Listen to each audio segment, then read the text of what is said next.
예, 안녕하십니까. 계승철입니다. SE, 지난주에 SE를 문제 풀이를 하고 개발 조직까지 했는데, 개발 조직까지 얘기를 했어요. 근데 그 뒤에 문제를 풀어야 되니까 개발 조직에 대한 얘기를 한번 다시 하고, 간단하게 하고, 그리고 뒤에 거까지 할게요. 분산형 민주적 에고레스 팀 이렇게 나오는데 시험에는 어떻게 나올지 몰라요. 분산형이라고 나올 수도 있고 민주적 분산형 이렇게 나올 수도 있고 에고레스 팀이라고 나온 건데 못 봤는데 혹시 모르니까요. 그래서 민주적 분산형, 민주적 어쩌고 이렇게 얘기 나오면 다 동등한 조건이라는 거죠. 계급이 없는 거예요. 그러니까 다 같은 프로그래머로서 동등한 권한을 갖는 거예요. 그래서 각 요원의 의사결정에 자유롭게 참여하죠. 아무나. 구성원 모두가 동등한 책임과 권한을 가지고 팀 구성 방법들 중 가장 많은 의사소통의 경로를 가져요. 의사소통 수는 2분의 사람 수에서 사람 수 빼기 1 곱해서 나누기 2로 하시면 돼요. 사람 수에다가 마이너스 1을 곱해서 그거를 나누기 2 해주시면 되는 거죠. 그래서 사람들이 전부 다 같으니까요. 5명 여기 지금 5명이 지금 구성되어 있는데 5명이 한 명당 자기를 제외하고 나머지 사람들. 첫 번째 그 맨 위에 있는 사람은 나머지 4명과 의사소통을 할 거 아니에요? 그러다 보니까 의사소통을 하면서 이렇게 가는 거죠. 그렇게 되면 의사소통을 하면서 가기 때문에 나를 제외한 나머지 이렇게 되니까 n-1을 하는 거예요. 그래서 이렇게 해서 2로 나눠주시고요. 2로 나눠주는 건 나하고 그 사람하고 나하고 같은 경로니까 같은 거니까요. 2로 나눠주시면 돼요. 자, 그래서 이게 전부 다 5명이 다 같은 계급이기 때문에 훈련소에서 조교 없을 때 생각하시면 되거든요. 훈련소에서 조교가 있긴 하지만 군대 훈련소 갔을 때 조교가 있긴 하지만 나머지 사람들은 다 동기니까 자대랑 다르게 서로 의사소통 마음대로 하죠. 장난도 많이 치고. 그래서 이거는 그 가장 많은 의사소통 경로를 가지니까 좋을 수도 있는데 또 의사소통을 하다가 시간이 너무 많이 걸리는 안 좋은 경우가 있을 수 있어요. 그 장점이 될 수 있고 단점이 될 수 있고. 자, 그래서 장점은 팀 구성 간의 작업도를 만족도를 높이고 이직률을 낮게 하겠죠. 아무래도 다 같은 계급이니까 누가 자기를 빨리 하라고 막 쪼는 사람도 없을 거고 그러다 보니까 그냥 일을 재밌게 좀 할 수 있는 이렇게 긴장하지 않고 재밌게 할 수 있는 그런 게 있겠죠. 그 팀 구성원 간의 의사 교류가 활발하니까 복잡한 장기 프로젝트에 적합해요. 큰 프로젝트가 아니라 복잡하고 오래오래 할 수 있는 프로젝트에는 이렇게 민주적 방식이 적당하다 이거죠. 큰 프로젝트는 또 이게 안 좋은 게 너무 대형 프로젝트는 의사소통이 너무 많기 때문에 그래서 그 민주적 방식으로는 좋지 않아요. 링 모양의 구조는 계층 없이 전체 팀 구성원이 동등한 레벨에 있다는 것을 의미하죠. 그죠? 단점은 불필요한 의사교환으로 의사결정 시간이 지연돼요.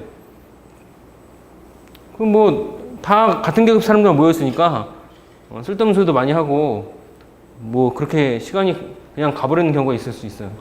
책임 권한 약화로 대규모 프로젝트에는 적합하지 못하고 의사소통 비용이 크고 개개인의 생산성을 떨어뜨려요. 빨리 하라고 하는 사람도 없고 자기끼리 막 그냥 모여서 하는 거니까 큰 프로젝트 이런 것들은 빨리빨리 처리를 하고 누구 또 책임지라고 하면 책임 소재가 불명확하죠. 다 같으니까. 그래서 누구를 하나 네가 책임져 이렇게 할 수 있는 사람이 없기 때문에 그렇게 의사소통 하다가 시간이 다 가버리는 그런 문제점이 있을 수 있어요. 그래서 중앙집중형 책임 프로그래머 팀이 있는데 이거는 그냥 책임 프로그래머 한 명이 나머지 그 프로그래머들을 다 통제를 하는 거죠. 그래서 통제적 집중형 중앙 집중형, 책임 프로그래머 팀, 뭐 이렇게 문제에서 어떻게 나올지 모르겠지만 한 사람이 통제하는 거죠. 그러니까 한 사람이 모든 걸 관리하기 때문에 그 사람이 책임지고, 그래서 큰 프로젝트, 이것도 마찬가지로 대형 큰 프로젝트는 적절하지 않고 한 명이 비교적 작은 규모의 소프트웨어를 개발할 때 쓰시면 좋고, 책임 프로그램의 능력에 따라 의사결정이 이루어지는 팀이니까 의사결정 경로가 줄어들면서 개발 과정이 신속하고 초보 프로그램의 훈련을 위한 좋은 조직이지만 책임 프로그램의 개인 능력에 크게 의존하는 팀 방식이에요. 그러니까 책임 프로그래머가 나눠주겠죠, 일을.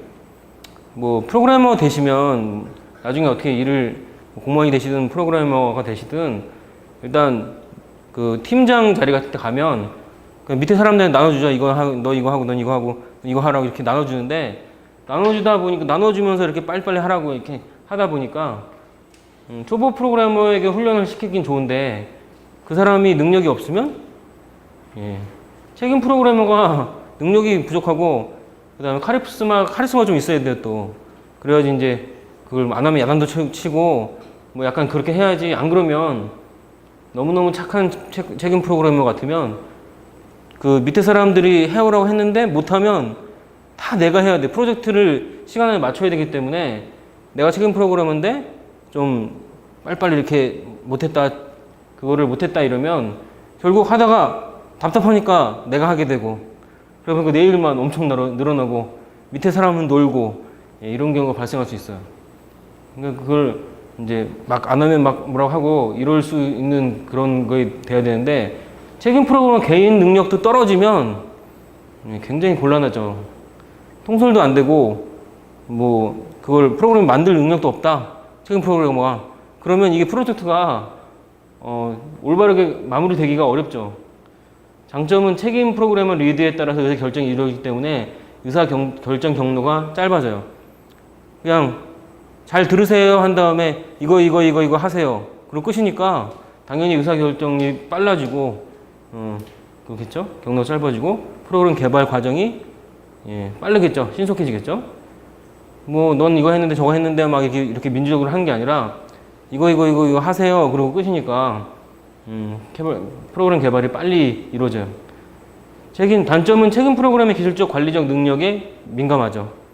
그러니까 기술적으로 떨어지면 그 밑에 사람이 못한 거를 이제 막아줄 줄 못하고, 관리적 능력이 떨어지면 통솔이 안 되니까 문제가 될 수 있어요. 자, 책임 프로그래머 팀은 이제 비교적 소규모 방식이고, 그리고 개인 능력에 굉장히 의존된다. 두 가지 기억하시고, 그리고 팀 구성원은 일단 책임 프로그래머가 있겠죠. 일단 팀장이죠. 그래서 프로젝트 계획, 요구 분석, 설계, 중요한 프로그래밍 등 모든 기술적 판단을 책임 프로그래머가 내려요. 그 다음에 응용 프로그래머는 원식 코드 작성, 테스트 디버깅, 문서 작성. 프로그래머들이 그걸 해주고, 프로그램 사서가 있어요. 라이브러리언. 그래서 그 사람들은 프로그램 리스트, 설계 문서, 테스트 계획, 뭐 이런 것들을 관리해주고요. 보조 프로그래머가 있는데 책임 프로그래머 업무를 지원하고 여러 가지 기술적인 문제에 대한 자문, 그 다음에 사용자 품질 보증 담당자를 섭외하고 책임 프로그래머의 감독하에 분석, 설계, 구현, 이런 것들을 보조 프로그래머가 할 수 있어요. 이렇게 나눠져 있는 거죠. 자, 그래서 이 두 가지가 그 장단점이 있기 때문에 두 가지를 좀 섞어서 혼용해가지고 통제적 분산형, 그래서 혼합형, 계층형, 혼합형, 통제적 분산형 다 그 같은 그런 이제 말로 나오기 때문에 뭐 어떻게 나올지 몰라요. 중앙 집중형 팀과 분산형 팀의 중간 형태로 5명에서 7명쯤의 중급 프로그래머들을 작은 그룹으로 만들고 고급 프로그래머가 관리하게 만들고, 모든 그룹은 프로젝트 리더가 관리하는 기법이죠. 프로젝트 리더가 있고, 책임 프로그래머 팀 같은 경우는 한 명의 리더 밑에 초보들이 달려 있는데, 여기는 중급 프로그래머들이 이제 고급 프로그래머들이 그 중간에 리더 역할을 해주고 그 밑에 중급 프로그래머들이 있는 거죠. 그 초보자와 경험자를 분리해서 경험자는 초보자에게 작업을 지시하고 초보자는 지시에 따라서 작업을 하고, 그렇죠? 경험자는 여기서 보고하는 형식으로 대규모 프로젝트에 적합해요. 대규모 프로젝트 뭐 쭉 이런 얘기 나오면 일단 혼합형이에요. 계층형. 계층이 돼 있잖아요. 유일하게. 뭐 책임 프로그래머는 맨 밑에랑 위에 두 개밖에 없는데 계층으로 돼 있으니까요. 모든 구성원들은 상하, 좌우 구성원들과 유기적인 관계를 가져요. 자, 대규모 프로젝트를 하려면 혼합형, 계층형. 예. 장점은 의사 경로의 수가 제한이 되고요. 이것도 마찬가지로 교신할 때 필요한 의사 전달 경로를 허용해요. 그러니까 이것도 마찬가지로 맨 위에 사람이 이렇게 하세요 하고 그 밑에 사람이 또 이렇게 하세요 할 테니까 의사 경로 수가 제한되겠죠. 민주적처럼 막 그냥 서로 얘기하는 식으로 되진 않으니까 단점은 가장 우선 프로그래머가 관리자로 승진할 경우 이중에 부정적 효과가 발생할 수 있어요. 올라가면 프로그래머가 관리자로 가장 우수한데 제일 잘 만드는 사람이 올라가 버리면 이제 그걸 할 사람이 없거나 그래서 관리도 못하고 프로그램도 안 되고 막 이렇게 될 수 있겠죠. 그 부정적인 효과가 발생할 수 있어요. 프로젝트에. 그렇다고 뭐 계속 우수한 프로그래머를 계속 승진 안 시켜줄 수도 없는 거고 빨리빨리 키워야 되겠죠. 밑에 그 초보 프로그래머들을 신입사원들을 빨리빨리 키워서 만들어줘야 되겠죠. 밤새서 코딩하는 것도 이제 하루 이틀이지 그건 뭐 맨날 그 코딩만 하다가 진짜 그 되게 힘들어져요. 프로그래머들은 그런 게 있는데 빨리 관리자가 돼야 한 1, 2년 정도 열심히 코딩하고 야근도 하고 한 다음에 빨리 관리자로 승진해야 이제 자기가 좀 편하게 일을 할 수 있겠죠. 안 그러면 계속 그러면 결국 회사에서 버틸 수가 없어요. 자, 지난주 여기까지 했고요. 인적 관리를 해야 되는데 인적 자원 관리자가 있고 선임 고급 기술진이 있고 하급 기술진이 있어요. 관리자 프로젝트에 크게 영향을 주는 비즈니스 쟁점을 정의하거나 계획 수립, 조직 구성, 소프트웨어 작업을 수행하는 실무자를 관리하는 사람. 관리자가 있고요. 뭐 조그만 회사 같으면 사장님이 하시겠죠. 관리자. 선임 고급 기술진, 프로젝트를 공학화하는 실무자로서 프로젝트 계획, 요구 분석, 설계, 검사 등 모든 단계에서 활발히 활동하는 선임 기술진이 있어요. 이 사람이 책임 프로그래머 팀 같으면 이 사람이 책임 프로그래머가 되겠죠. 하급 기술진은 선임 기술진을 지원하고 생명주기 설계, 구현 단계에서 활발하게 활동해요. 구현 단계에서 활발하게 활동한다는 얘기가 결국 코딩하는 사람이라는 얘기죠. 그러니까 하급 책임 프로그래머 팀을 생각하면 밑에 있는 초보 프로그래머들을 하급 기술진이라 할 수 있겠죠. 그렇죠? 그래서 표를 보면은 일단 관리자는 계획을 짤 때 굉장히 많은 영향을 미치게 되고요. 그 다음에 그렇죠? 그리고 쭉 이제 요구 분석, 설계, 코드, 검사, 유지 보수 할 때는 관리자가 별로 필요 없어요. 관리자는 뭐 그 프로젝트랑 직접 프로젝트를 만든 사람이 아니기 때문에 관리자 역할은 점점 줄어들다가 유지 보수 할 때는 조금 이제 유지 보수가 또 맨날 그 회사에서 의뢰받은 회사에서도 막 뭐라고 할 테니까 그래서 관리자가 좀 유지 보수에 약간 올라가는 걸 알 수가 있고 선임급 기술진은 계획 요구 분수 설계할 때 그 다음에 코드도 봐야 되죠. 그리고 검사하고 유지 보수할 때 굉장히 많은 일을 해요. 돈도 많이 받을 거고 굉장히 많은 일을 하고 책임도 이 사람이 져야 되겠죠. 선임급 기술진이 결국 프로젝트가 잘못되면 이 사람들이 책임을 져야 되기 때문에 더 많이 일하고 더 많이 신경 써야 되고 그렇게 뭐 다른 기술진에 비해서 그렇게 막 그 모든 것들을 다 많이 하고 있죠. 하급 기술진 같은 경우는 계획 요구 분석 설계할 때까지는 별로 할 일이 없어요. 그 요구 분석까지 해서 나오면 이 사람들은 결국 프로그래머들이니까요. 하급 기술진들은 결국 응용 프로그래머들이니까 코딩을 할 때 시간이 가장 많이 보이겠죠. 코딩할 때 그 점선으로 되어 있는 게 하급 기술진인데 코딩할 때 엄청나게 그렇게 시간을 보내게 될 거예요. 시간을 투여하게. 요지보수할 때. 자, 문제가 나오니까요. 문제를 일단, 문제가 한 9문제 되는데 그거 풀어보시고, 그 뒤에 계속 얘기합시다. 문제가 좀 여러 개 돼서, 한번 풀어보라고 말씀드렸는데, 자, 치프 프로그램이라고 되어 있는데, 그거는 책임 프로그래머 팀을 말하는 거죠. 책임 프로그램, 중앙 집중 팀, 뭐, 그런 식으로 나오면은, 그거는 책임 프로그램을 말하는 건데, 책임 프로그래머를 지원하고 프로그램 리스트, 설계, 문서, 테스트, 계획 등을 관리하는 거를 잘못하면 보조 프로그램이라고 생각할 수 있어요. 책임 프로그램을 지원한다라는 말이 나와가지고 문서랑 테스트 계획 뭐 그런 것들을 관리하는 사람이기 때문에 이거는 프로그램 라이브러리니 프로그램 사서 우리는 도서관 사서 있잖아요. 사서처럼 프로그램 사서라고 부르는데 프로그램 라이브러리언 3번이 답이고요.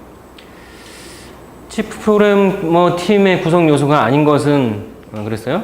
일단 법률 고문이 있는데 법률 고문은 그러니까 이 프로그램을 만들었을 때 법적으로 어떤 문제가 있는지 없는지를 보는 건데 그거는 팀이 구성되기 전에 해야 돼요.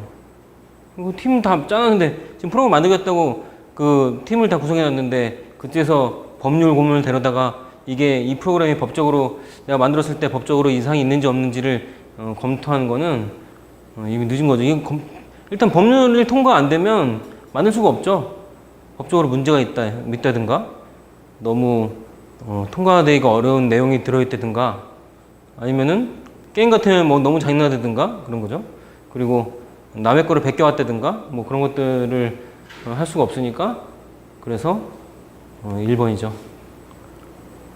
예비 기술자, 책임 프로그래머, 라이브러리언, 엔지니어 스텝.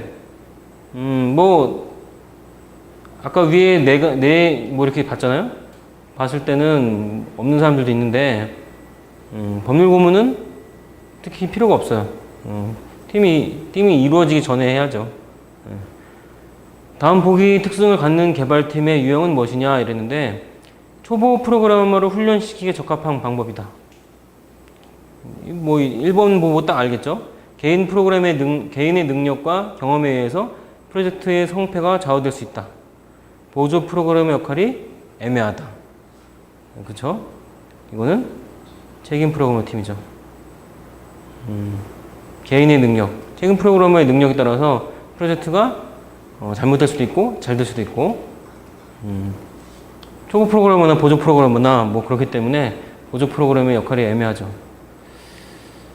자, 중앙집중식 팀 구성에 대한 관한 설명 중 틀린 것은 자, 중앙집중식 팀이라고 나오면 이거는 앞에 봤던 책임 프로그래머 팀을 말하는 거죠.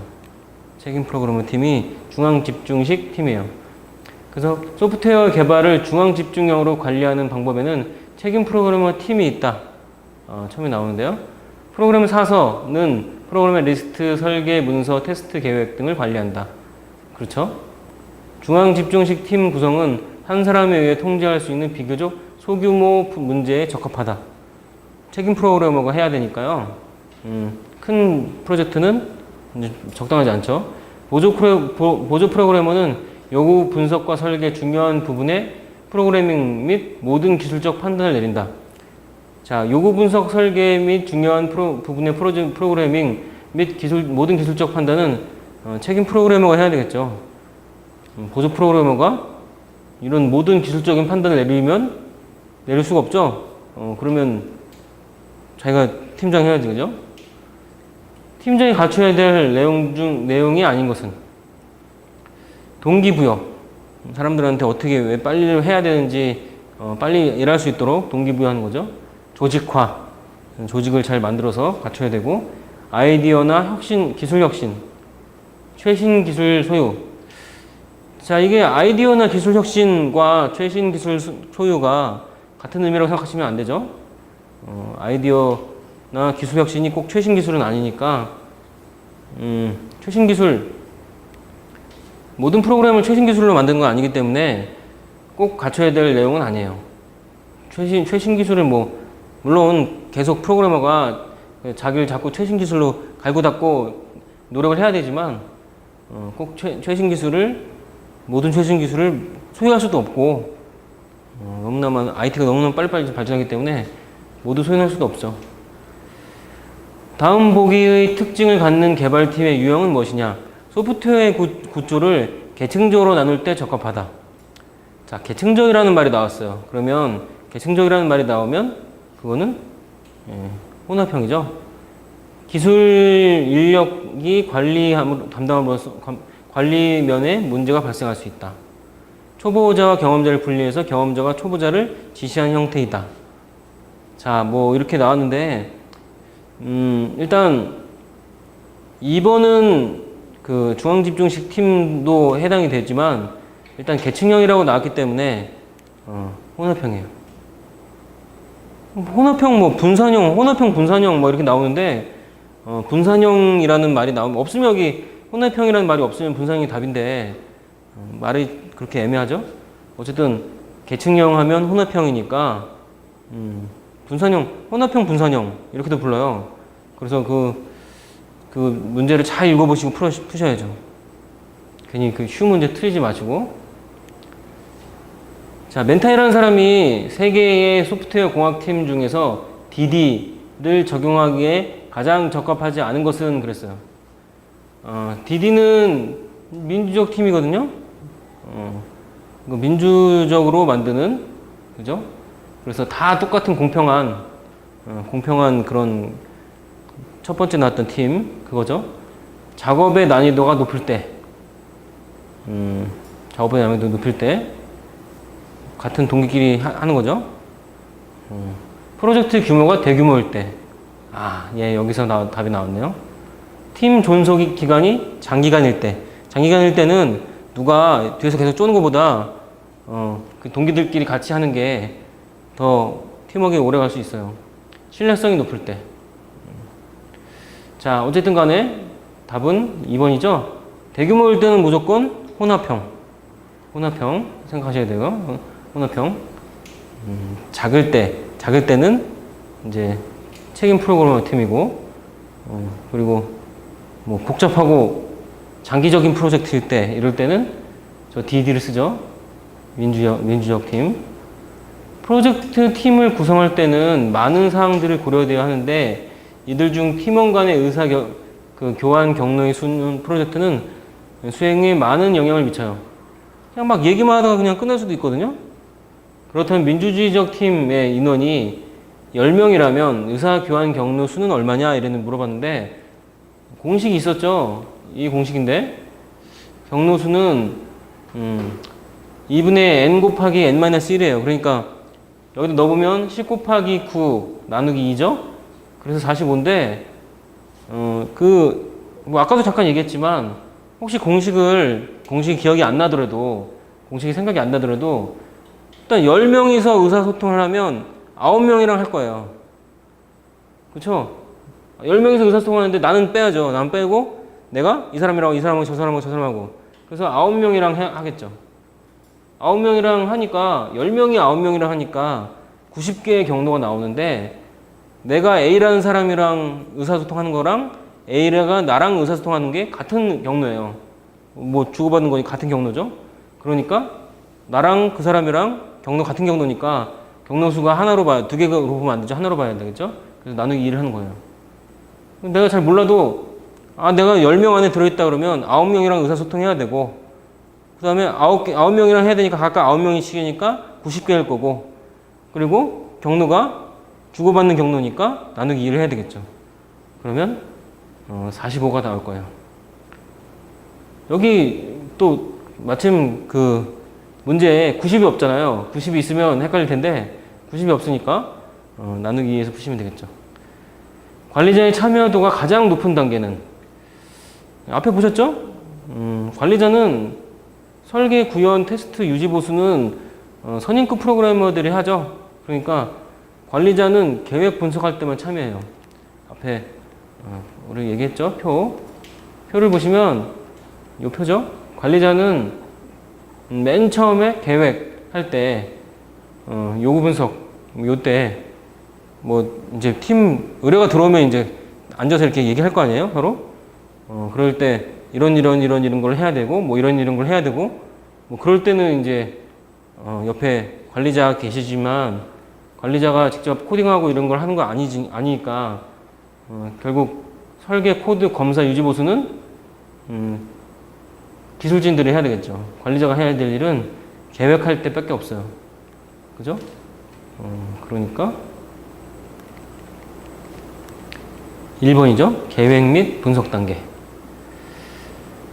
자, 위험 분석 및 관리가 나왔어요. 위험. 프로젝트는 언제나 리스크가 있어요. 리스크를 안고 갈 수밖에 없는 거고, 어떻게 될지 몰라요. 프로젝트가. 완성이 돼서 제대로 나와야지 이제 되는 거고, 어느 부분에서 문제가 생길지를 예측할 수가 없기 때문에, 그 잘 코딩을 했는데도 이상한 일이 생겨요. 분명히 아무 이상 없이 그대로 잘 코딩을 했는데도 결과값이 다르거나, 결과값이 다르면 이제 다른 걸 대입해가지고 가면서 변수 값을 보면서 이렇게 봐야 되겠죠? 결과값이 다르거나 아니면은 뭐 런타임 에러 같은 거 걸리면, 어디서 에러 나는지 알 수가 없어요. 그러니까 굉장히 그 시간이 걸리게 되고 위험하게 되는데, 어쨌든 그 프로젝트를 관리할 때 위험을 분석을 해야 돼요. 그리고 위험 분석이라고 되어 있는데 위험 관리를 해야 되겠죠. 프로젝트에 내재된 위험 요소를 인식하고 그 영향을 분석해서 이를 관리하는 활동이에요. 위험 분석. 위험은 프로젝트 진행 중 식별되고 관리 및 해결되어야 할 프로젝트의 관리 요소가 되겠죠. 프로젝트를 성공적으로 시키기 위해서 위험 요소를 사전에 예측하고 대비하고 모든 기술과 활동이 이루어져야 돼요.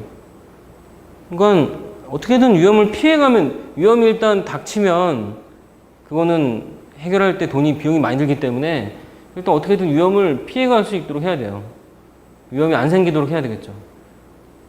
위험은 어떤 영향을 주는가에 따라 기회 또는 위협이 될 수 있고, 위험으로 인하여 프로젝트는 불확실성의 특성을 갖게 되겠죠. 그 기회는 위험의 실현 시 정상적인 수행 시보다 긍정적인 결과가 예상될 때, 위협은 위험의 실현 시 정상적인 수행보다 부정적인 결과가 예상되고 일반적으로 협의의 위험이라고 말한다. 뭐 그런 말이 있는데, 일단 위험이 어떤 것들이 있을지 보고 대처를 해야 되겠죠. 일정 지연 위험은 작업 사이의 의존도를 제한함으로써 낮출 수 있고요. 일정이 지연되는 거는 병렬로 하면 빨라지니까 작업 사이의 의존도를 줄이자 이거죠. 프로토타이핑은 요구 자체의 변경을 최소화하고, 프로토타이핑 한번 만들어 보는 거죠. 모델하우스. 요구사항 자체의 변경을 최소화하고, 모듈화는 요구사항의 변경에 의한 영향을 최소로 줄일 수 있어요. 그래서 위험 분석. 위험을 추정하기 위한 위험표가 있는데요. 거기 위험표에 이런 사항들이 들어가죠. 위험의 내용, 어떤 내용의 위험이 들어있는지, 위험의 종류, 분류, 위험의 발생 확률, 이거는 이렇게 어느 정도 발생할 것 같고, 이거는 발생 안 할 것 같고, 뭐 이런 거. 위험에 따른 영향력, 이게 발생하면 얼마나 위험한지, 그래서 RMMM이라는 게 있네요. 그래서 리스크, 미티게이션, 모니터링, 매니지먼트. 영어 단어만 봐도 뭔지 알겠죠? 위험 완화, 감시, 관리. RMMM. 이걸 가지고 이제 위험표에 저기 써 있어요. 그러면 어떻게 완화할 것인지, 어떻게 감시할 것인지, 그죠? 어떻게 관리할 것인지. 종류는 3가지가 있는데, 이 3가지가 가끔 이렇게 시험에 나오거든요. 국가직 뭐 이렇게 나오는데, 그러니까 이것은 뭐 제품 이거 3가지니까요. 문제가 제품 위험에 대한 얘기를 써놓고 프로젝트 위험이 아닌 것은 뭐 이런 식으로 비즈니스 위험 얘기를 써놓고 다음 중 뭐 제품 위험이 아닌 것은 이런 식으로 이제 문제가 나올 수 있는데 3가지니까요. 프로젝트 위험은 프로젝트 일정이나 자원에 영향을 미치는 위험이죠. 경험 있는 설계자의 손실. 근데 뭐 프로젝트 위험, 제품 위험, 비즈니스 위험이라고 딱 그 제목만 봐도 여러분들이 대충 알기 때문에 시험 문제 푸는 데는 그렇게 안 외워도 지장은 없을 것 같은데, 일단 프로젝트의 위험이 생긴 거죠. 경험 있는 설계자가 뭐 다쳤다든가 회사를 그만뒀다든가 뭐 승진했다든가 그러면 프로젝트가 일단 위험이 올 수 있어요. 제품 위험, 개발된 소프트웨어의 품질 또는 성능이 영향을 미치는 구매한 컴포넌트가 예상대로 성능을 내지 못하는 것. 그렇죠?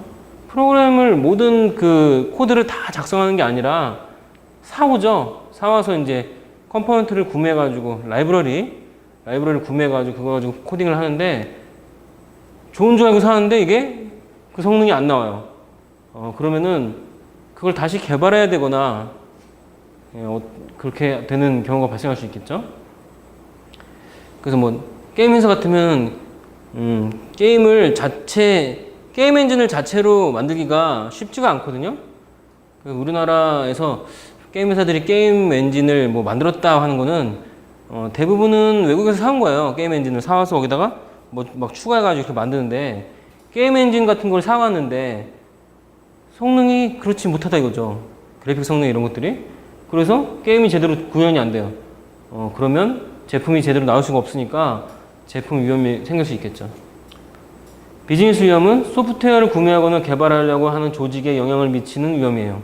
새로운 제품을 개발하려는 경쟁자가 생기는 것. 그렇죠? 내가 실컷 만들었는데 그 경쟁사에서 비슷하게 저렴하게 뭐 이렇게 나왔어요. 이렇게 만들어서 나온다고 그래요. 그러면은 의뢰자가 내 거 안 하고 다른 걸 할 수가 있겠죠. 그래서 이제 괜히 만들어 놓고 그냥 잘못되는 그런 경우가 발생할 수 있어요.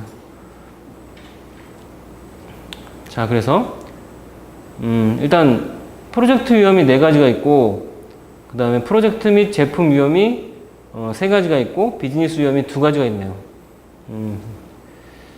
일단 프로젝트 위험에 보면은 직원 이직이 있어요. 프로젝트 끝나기 전에 경험 있는 직원이 이직을 해요. 그죠? 아주 얄미워요. 프로젝트는 끝나고 가야죠. 굉장히 막 자기 코드에 코딩 주석 하나 안 달아놓고 막 만든 다음에 그냥 팽개치고 가버려요. 그러면 그걸 받아서 하는 사람은 굉장히 곤란해요. 처음부터 다시 해야 되는 경우가 발생하거든요.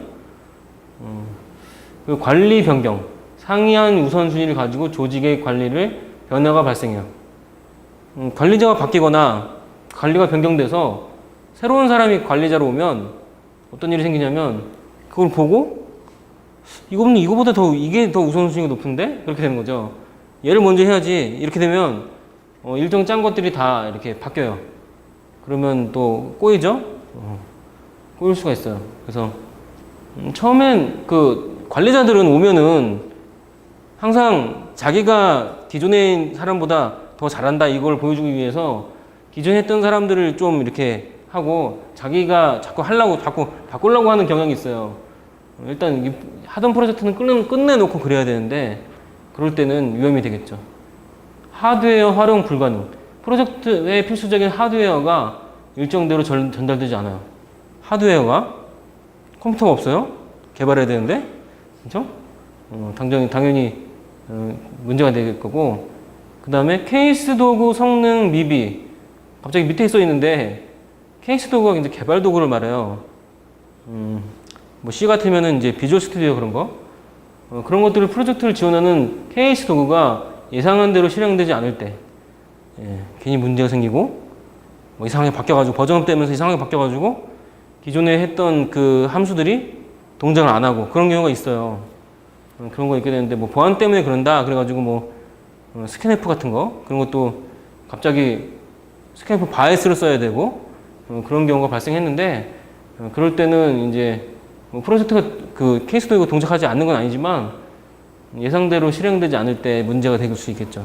다 고쳐줘야 되죠, 프로젝트를. 그 다음에 프로젝트 및 제품 위험에 3가지가 있네요. 요구사항을 변경하는 거예요. 자꾸 무슨 이거 해주세요, 저거 해주세요. 그러면은, 상당히 곤란하죠. 그리고 명세화 지연, 필수적인 인터페이스 명세를 일정에 맞게 이용할 수 없을 때, 명세화 지연이라고 그러고요. 그 다음에 규모 과소 추정. 그래서 시스템 규모가 과소 추정됐을 때, 그죠? 규모가. 그럴 때 이제 프로젝트 제품 및 위험이 있을 수 있어요.